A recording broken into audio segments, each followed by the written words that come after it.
Hello everyone, welcome back to Changfied YouTube channel, your trusted source for latest updates across South Sudan and beyond. Today report, we have three major stories that are making headline across the country. First, there has been a major political shakeup inside the ruling party as members of parliament from the SPLM voted out the Speaker of the National Parliament, Nunu Kumba, in a closed-door meeting, according to this report. Second, we'll talk about, we bring you heartbreaking news from Jebel, Iraq, where police have now confirmed that the death toll from the deadly attack on gold miner has risen to 74 people. And third, we'll talk about there is some hopeful news coming from Woodruba, where local authorities say 49 stolen goats have been recovered, and cattle keeper from Terekeka have now agreed to leave the area peacefully.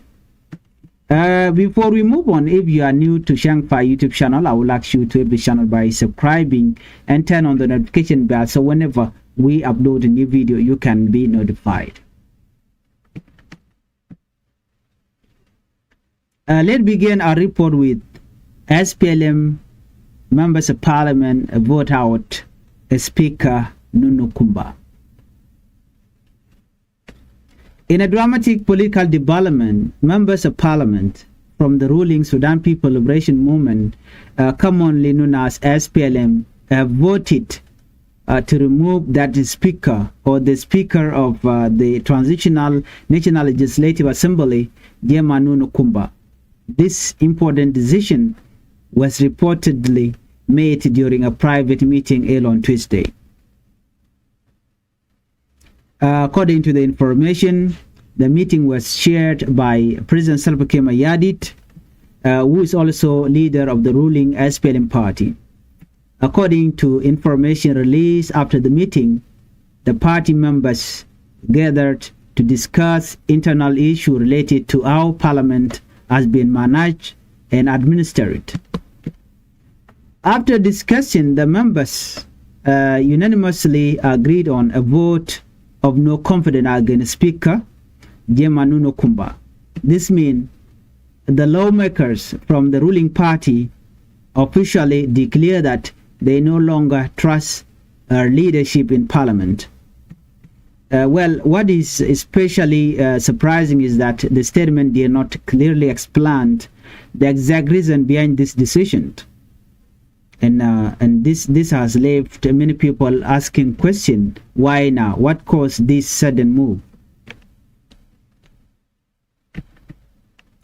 The question was, is there a deeper political disagreement within the ruling party? At the moment, the full reason remains unclear. However, this move clearly shows that there may be rising tension within the leadership of the country top political structures. For those who may not know Nunu Kumba, Nunu Kumba has been serving as a speaker since August 2021. She made history as the first woman ever to lead South Sudan's national parliament. This was seen by many as a major milestone for women's leadership in the country. Before coming a speaker, she held several major government positions. She served as a governor of Western Equatoria. She also worked as a minister in different ministries, including housing, electricity, gender affairs, wildlife, tourism, and parliamentary affairs. Because of her long political career, this decision comes as a major surprise to many observers. Now, after the vote, members of parliament are waiting for the top SPLM leadership to nominate a new speaker. This could bring major change to the leadership of parliament.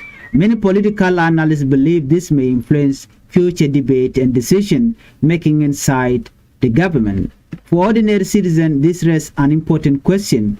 Will this change improve parliamentary leadership and governance? Or will it create more political uncertainty? Only time will tell. Let us know in the comment what do you think about this decision. Was removing the speaker the right move? Let's move on to our second top story. Jebel Iraq attack, death toll reached 74 according to information. Now we turn to a deeply painful and tragic story. Police in central Equatorial State have confirmed that at least 74 people have lost their life following the deadly attack at a gold mining site in Jebel Iraq. This attack happened on the evening of March 28 this year, 2026. According to the report, local miners were working in the Sultan area in a place known as Karenari, also called Korkaltan. These were ordinary artisanal miners working to earn a living. Then suddenly, army men attacked the site and opened fire. The result was devastating. Police spokesperson Brigadier General Kwai Chijuok Dominic said the death toll has now passed 74 people. He also warned that the number may still rise. This is because several people are still missing. Some reportedly ran into nearby bush and forest areas during the attack. Others may still not have been accounted for. This has created fear that more bodies may still be found. Police officer who first arrived at the scene were only able to recover 11 bodies. These were taken to the mortuary. The huge difference between the number of confirmed deaths and recovered bodies show how difficult it has been to fully access the area. The terrain is challenging. The security situation has also made a rescue investigation effort very difficult. One of the most important part of this story is that authorities say the attacker are still unknown. This is important because there have been many claims circulating on social media and in some report. Some people have accused rebel group SPLIU. However, police say the investigation is still ongoing.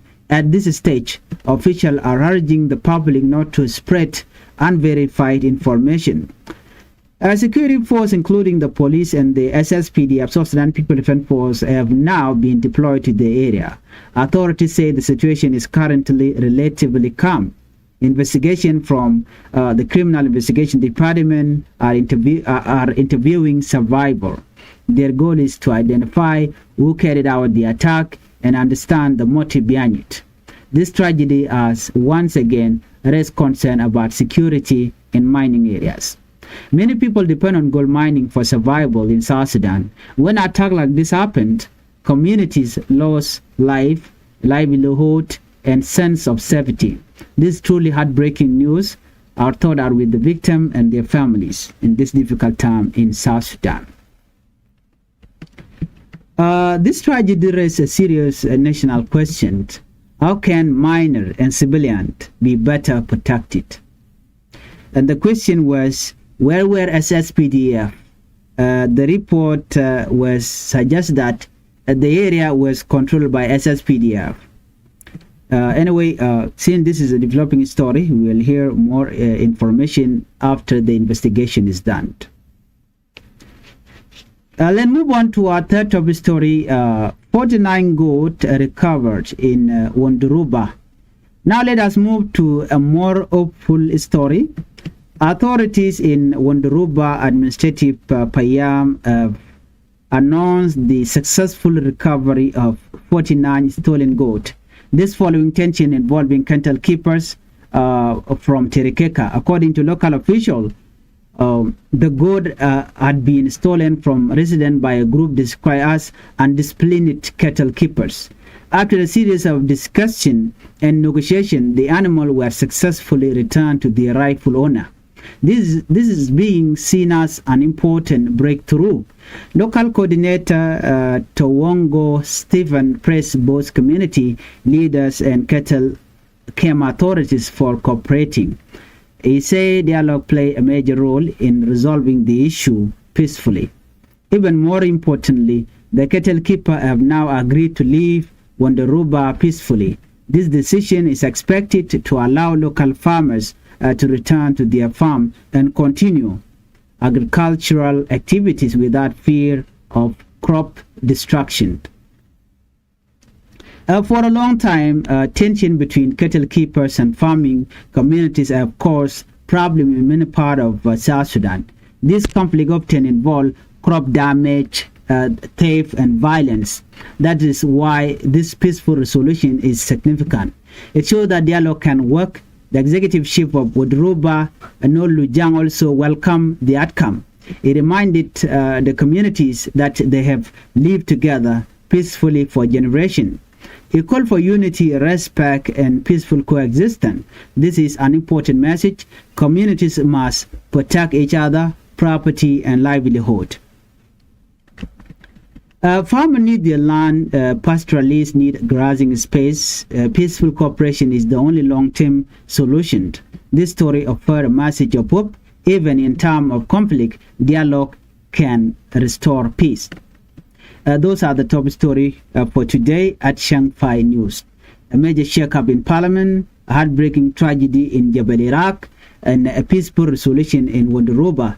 Thank you so much for watching. Please like, share, and subscribe to Changfied News for more breaking updates from South Sudan. And don't forget to leave your thought in the comment. Until next time, stay informed and stay safe. Thank you. Bye-bye.